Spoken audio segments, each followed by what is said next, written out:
Black Prairie, everyone. So good to see you guys. Thank you so much for coming. Thanks so, Future, interesting title for your new album. Anybody want to? Fortune. Fortune. Yeah. Fortune. But kind of the same. Fortune, future. Fortune. Can you talk about that, Chris? What happened with that title? The title. I like Future better. I have to say now. We All should right. recall all the records we have. That's a song on the record, and it's based on a poem, actually, like a long form poem that my wife wrote, that Annalisa adapted the lyrics from, and that's a character in the poem. Very nice. Yeah. So we're going to retire really soon because she wrote a long form poem. So talk to me about how it was that Robert Plant influenced this album. I heard some story about Led Zeppelin, some kind of influence on this. Yeah. Well, this is our third record, and we have a couple EPs out, and a lot of the band was started as sort of an exercise in playing instrumental music, and then we just started to. It was sort of like the elephant in the corner, like that girl can sing pretty good over there, Annalisa. So as time progressed and we toured, and we did a cover which of the song Remains the Same, and we'd never heard Annalisa really sing like that. So I think that sort of informed this record. We were like, we should try to do something that. I don't know, maybe when you start a record, you're like, where are we starting at with this thing? Like, what is this thing as writers, I think. So, at least for me, I was like referencing Led Zeppelin 3 a lot. But then you just sort of birth the songs and they just go their own direction. You know, you can't really make Led Zeppelin 3 ever again. Come to find out. No doubt. So many people in the audience are going to recognize at least 4 members of the Decemberists. And I know that you guys are both bands are playing coming up in May. So do you have a completely different persona for the bands? Is there a way you think about preparing for the night any differently? Or do you do anything differently to make sure that the 2 bands remain separate? Well, they just sort of naturally are very separate. This band is a collective where we all write and we all write the songs, and we started out as sort of an instrumental thing, and it's probably a little more esoteric. And then in the Decemberists, it's like we're a band and we have a main singer-songwriter, Colin, who's very much sort of the focus of at least how the songs come together.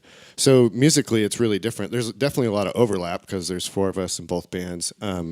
But honestly, we spend more time thinking about how to make the scheduling work than we do necessarily figuring out how everything else is going to fall into place, because it just sort of does. It's like we all have, Colin does solo tours, and then we started this thing that is just sort of a different way for us to play music, a different venue. All of us play in lots of bands, including the non-Decemberist people up here. So that's the way it is in Portland. Like everybody has 5 different musical personalities. Yeah, no doubt about it.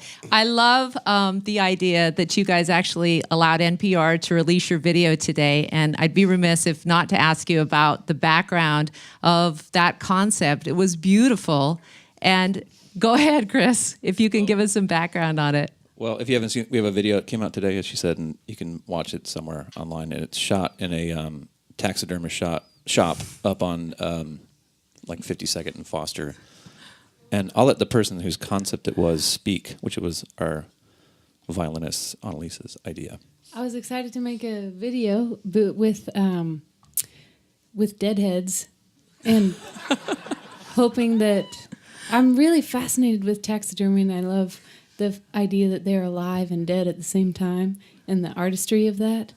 And this song, Chris Funk wrote all the lyrics to, and the chorus is "Bleed it out, let it out tonight." And I love the idea of letting something out and also being captivated and sort of dying at the same time in your own elements of, you know. No, we don't. And I've also, as a teenager, you know, I loved to taxidermy squirrels, and I grew up in Alaska and was really fascinated with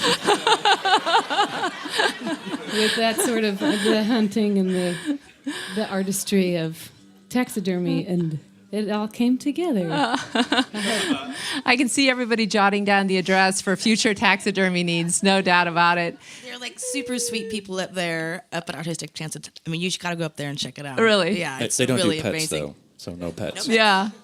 They said people would pay a deposit and then move on and get another dog and just leave them there. One more thing Portlandia can actually make an episode out of, no doubt.